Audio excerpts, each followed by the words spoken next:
მიდიოდა რომ და ის ხადებული რომ წევრი ყავს და რაღაცა დასრულდა. როგორც ჩანს, ეხლა უნდათ ესეთი მკვეთრი გადაწყვეტილების მიღება, ამისთვის რაოდენობას ამცირებენ და როგორც და ნიშნებია რომ პარტიის გაძლიერებაზე იზრუნებენ სერიოზულად თვითმმართველობის არჩევნებისთვის. მთავარია არ გახადონ ახლა ესეთი მონსტრი არ შექმნა როგორც ნაცმოძრაობაა, თორე პარტია ზოგადად უნდა გაძლიერდეს, ბუნებრივია, მით უმეტეს ის პარტია რომელიც არის ხელისუფლებაში, მაგრამ ნახავთ ნიშნებს ის რომ სტრუქტურულად პარტია დასალაგებელია, ის რომ პარტიული დისციპლინის გაღრმავება საჭიროა, ეს ფაქტია. პარტია მათია და თვითონ ალბათ მიხედავთ. ჩვენ დავაკვირდებით.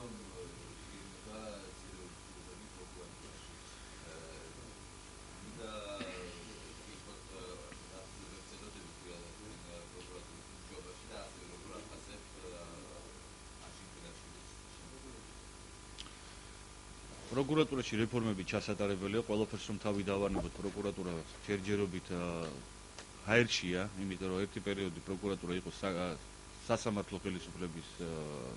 ხელისუფლებაში, შემდგომში გადმოვიდა აღმასრულებელ ხელისუფლებაში და შეუერთდა იუსტიციის სამინისტროს, გახსოვთ, მერე განხორციელდა ცვლილებები თითქოს და გამოიყო იუსტიციის სამინისტროს, დღეს პროკურატურა არის ერთი რაღაც დეპარტამენტის დონეზე, რომლის რანგი არ არის ნორმალურად ჩამოყალიბებული. ამიტომ გარდა იმისა, რომ საჭიროა პროკურატურაში საკადრო ცვლილებები, საჭიროა კიდევ ფუნქციის კი არა, უფრო სწორედ ადგილის მოძებნა. ამას სჭირდება სერიოზული საკანონმდებლო ცვლილებები. რაც შეეხება პროკურატურაში განსახორციელებულ ცვლილებებს, მოდით ასე ვთქვათ, რომ 9 წლის განმავლობაში პროკურატურა იყო უწყება, რომელიც გასდა ყველანაირ კანონის ჩარჩოებს და აკონტროლებდა ყველაფერს და ყველას, მათ შორის მშენებლობას, რა ვიცი მე, ბიზნესს და ასე შემდეგ, მაგრამ 1 წლის განმავლობაში პროკურატურა იყო ის დაწესებულება, სადაც ვერ იღებდნენ გადაწყვეტილებას. ამავდროულად პროკურატურამ 1 წლის მანძილზე დაკარგა ზედამხედველობის ფუნქცია, საპროცესო ზედამხედველობის ფუნქცია, რაც მკვეთრად გამოიხატა იმაში, რომ ვინაიდან თვითონ პროკურატურას აღარ ჰქონდა ავტორიტეტი, შესაბამისად პროკურორებს, რომლებიც ზედამხედველობენ სხვადასხვა უწყებებს, სადაც მიმდინარეობს გამოძიება და ოპერატიულ სამძებრო ღონისძიება, ვერ ახორციელებდნენ სათანადო საპროცესო ხელმძღვანელობას, რაც გამოიხატებოდა იმაში, რომ უბრალოდ ფორმალურად აწერდნენ ხელს იმ დოკუმენტებს, რომელიც უნდა იყოს პროკურორის, ზედამხედველი პროკურორის მიერ ხელმოწერილი, მაგრამ ამაზე მეტი ინფორმაცია პროკურატურას არ ჰქონდა. და მივიღეთ რა? მივიღეთ ერთი, რომ გამოძიებას აწარმოებდა სხვა უწყება, პროკურორი ფორმალურად აწერდა ხელს საპროცესო დოკუმენტებს, საქმის კურსში არ იყო, ვერ განსაზღვრავდა გამოძიების დაუშვათ სტრატეგიას, მაგრამ ამავდროულად ბოლოს თვითონ გადიოდა სასამართლო პროცესზე ბრალის მხარდასაჭერად არსებითი განხილვის დროს და ბევრი საქმე დასრულდა იმით, რომ თქვენ ნახეთ, რომ გამომართლების განაჩენები დადგა. ამიტომ ამ კუთხით მე ვფიქრობ, რომ საჭიროა პროკურატურის ინსტიტუტის გაღრმავება და იმ კანონის ჩარჩოში საპროცესო ზედამხედველობის ფუნქციის გამკაცრება, რომელიც უნდა ქონდეს პროკურატურას.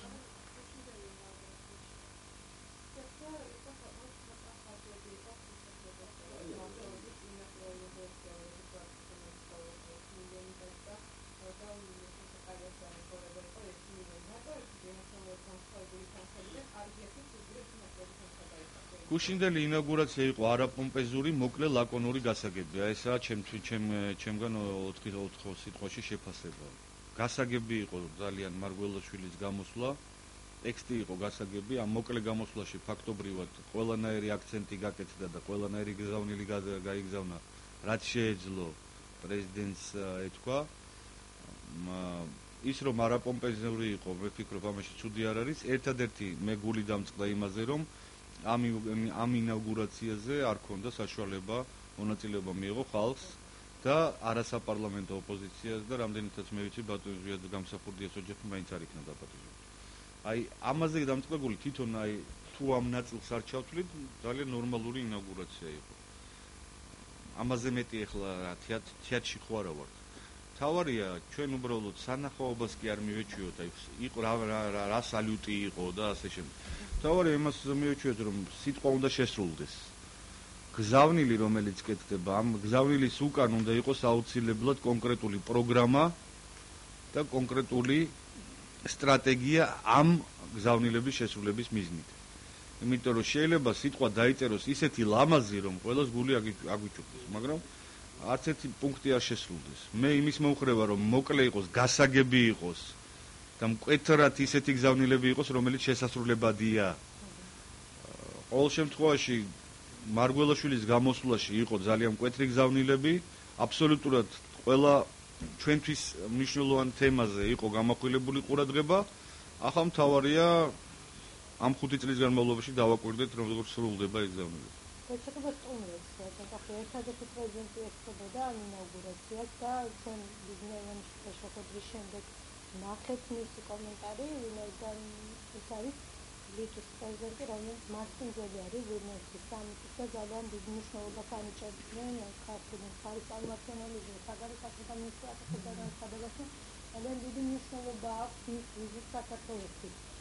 Misjan sadawasy gali Palestina, biznes sam na Karan საქართველოს დედიკაცია რომ აღმოჩნდა ისრაელის მაგალითის გამიერება ქვეყანაში ასევე ბარაკ ობამამ გააცხადა დისენსორული სადაც მოსწავლე სააკაცებზე იყო საუბარი როგორც ბიზნესზე როგორც ალმატები ბიზნესზე თქვენ როგორ ფიქრობთ და ზოგადად და როგორ ხდება სააკაცების მომავალ და რა პოლიტიკას გააგრძელებს ხელისუფლება აი ამ სააკაშვილი ძალიან ნიჭიერი პოლიტექნოლოგია, ძლიერი პოლიტიკოსი, აქედან გამომდინარე შეეცდება ახლა გაიღრმავოს პოზიციები საერთაშორისო დონეზე, მოივლის ახლა სანამ რაღაც ტაიმაუტი აიღო საქართველოში მოღვაწეობაზე, მოივლის მთელ მსოფლიოს, გაიღრმავებს დემოკრატიის შუქურის იმიჯს და არ არის გამორიცხული, რომ აი ამის შემდეგ, როდესაც უკვე მის მიმართაც ცოტა ჩაწყნარდება ნებათა ღელვა საქართველოში, მე რაღაც კრიტიკულ მომენტში აღმოჩნდეს საქართველოში, როგორც ერთ-ერთი აი ძალიან ძლიერი მოღვაწე საკუთარი ხალხის გადარჩენის მიზნით ჩამოვიდა საქართველოში. მაგრამ რაც შეეხება ინაუგურაცია რატო არ იყვნენ პრეზიდენტები, მოდით ასე ვთქვათ, რომ იყო მიზანი პრეზიდენტების ჩამოყვანის, მე არ ვიცი. თუ იყო მიზანი და ვერ ჩამოიყვანეს, ძალიან ცუდია, მაშინ უნდა მოკითხონ საორგანიზაციო იმ სამსახურს, რომელმაც აიღო თავის თავზე მოწვევების გაგზავნა. თუ არ იყო მიზანი პრეზიდენტების დელეგაციის ჩამოყვანის, იმიტომ რომ პრეზიდენტს სხვანაირი ტიპის დახვედრა უნდა და რა თქმა უნდა ეს ხარჯებს გაზდიდა, ეს სხვა საკითხია. ამიტომ, როდესაც თქვენ გექნებათ ორგანიზატორებთან შეხვედრა, იქნებ კითხოთ, მიზანი იყო და არ გამოუვიდათ, თუ მიზანი არ იყო. თუ მიზანი არ იყო, ისიც განმარტონ, მაშინ რატომ არ იყო ასეთი მიზანი? ნაციონალური მოძრაობაზე მინდა კითხო, თქვენ პრეზიდენტ სააკაშვილზე უკვე ისაუბრეთ. ნაციონალური მოძრაობაში შიდა დაპირისპირებებზე უკვე ძალიან მამაღლა მიდის ლაპარაკი. მაინც კონკრეტულად იმაზე რომ შესაძლოა გასაგებია ნაციონალების გარკვეული ხა გამოიყოს აი ამ მოძრაობას. ეს არ არის დაპირისპირება, მე გახსოვთ არაერთხელ ამ სტუდიაში ზუსტად არჩევნების მერე ვთქვი, რომ ნაციონალებისთვის ძალიან მნიშვნელოვანია დღეს გადაჯგუფება, ტაქტიკური გადაჯგუფება. როგორც ჩანს, დღეს რომ მიშა საქართველოში არ არის, ეს აწყობს მიშასაც, ნაცმოძრაობასაც და ქართულ ოცნებასაც. მიშას აწყობს იმიტომ, რომ რეალურად ამ პერიოდს გამოიყენებს, როგორც მე აღვნიშნე, საკუთარი იმიჯის გასაღრმავებლად, ნაცმოძრაობას აწყობს იმიტომ, რომ მოახდინოს ტაქტიკური გადაჯგუფება და მოემზადოს თვითმმართველობის არჩევნებისთვის, ისე რომ არ იყოს მიშასთან ასოცირებაში, იმიტომ რომ დღეს კონკრეტულად მიშას აქტივობა შესაძლებელია ცუდად აისახება ნაცმოძრაობაზე, აი ამ ასოციაციით. ქართული ოცნებისთვის არის მნიშვნელოვანი, იმიტომ რომ მიშა აღარ არის პრეზიდენტი, მას აღარ იცავს იმუნიტეტი, მიშა აქ რო ყოფილიყო, ბევრი კითხვა იქნებოდა, რომ რატომ არ კითხავთ თუნდაც გახმაურებულ საქმეებზე, რატომ არ მიეცით პასუხისგებაში და ამაზე ხომ უნდა ეპასუხოთ. და ამიტომ მე ვფიქრობ, რომ სამივე კომფორტულად გრძნობს თავს ამ კუთხით. რაც შეეხება თვითონ ნაცმოძრაობის გეგმებს, ეს ძალიან ძლიერი ჯგუფია. ძალიან სერიოზული ფინანსებით და ცოდნით ამ პარტიის მშენებლობის კუთხით და პოლიტიკოსები ძლიერი პოლიტიკოსები არის. ამიტომ ისინი შეეცდებიან ეხლა შეიძლება გადაჯგუფდნენ ამ კრიტიკულ მომენტში. ნახოთ უბრალოდ თვითმმართველობის არჩევნებისთვის რა თქმა უნდა მათთვის ძალიან მნიშვნელოვანია ესე მეორე ადგილის დაფიქსირება, რაც უკვე ძალიან გაუჭირდებათ, იმიტომ რომ თუ მანამდე ისინი სახელმწიფო ბერკეტებით სარგებლობდნენ, დღეს უკვე სახელმწიფო ბერკეტები აღარა აქვთ. უნებრივია ახლა ის ადამიანები, რომლებიც იჯნენ სახელმწიფო დაფინანსებაზე და ამავდროულად იყვნენ დაკავებული პარტიული აქტივობებით, ისინიც რო აღარ იქნებიან მატერიალურად უზრუნველყოფილი, ნაკლები აქტივობა ექნება ამ ყველაფერს. ამიტომ ნაცმოძრაობა დღეს არის ერთი დილემის წინაშე.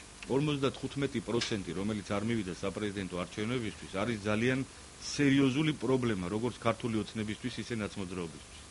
დღეს რომ ძალიან ძლიერი ადამიანი გამოჩნდეს პოლიტიკაში, საკმაოდ სერიოზული ფინანსებით, ამ ფინანსური უზრუნველყოფით, ნაცმოძრაობას ძალიან სერიოზული პრობლემები ექნება, როგორც პარტიას უბრალოდ შეიძლება გაქრეს. ამიტომ ამ დილემის წინაშე არ ვიცი მე ხოლმე როდესაც არა მე ხომ იცით რომ მე ინფორმაციების დონეზე ვლაპარაკობ, მე ვსაუბრობ, უბრალოდ არის 55% მოსახლეობის, რომელიც არ მივიდა არჩევნებს. ახლა ამ 55%-ზე წესით პოლიტიკოსებმა უნდა დაფიქრდნენ პოლიტიკოსები, რატომ არ მივიდა ეს ხალხი.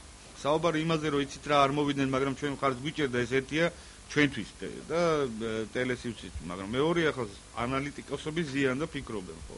ნაცმოძრაობამ ძალიან კარგად იცის 55%-ის ნაწილი რომელიმე პარტიამ მოიპოვოს მხარდაჭერა ამ ხალხის.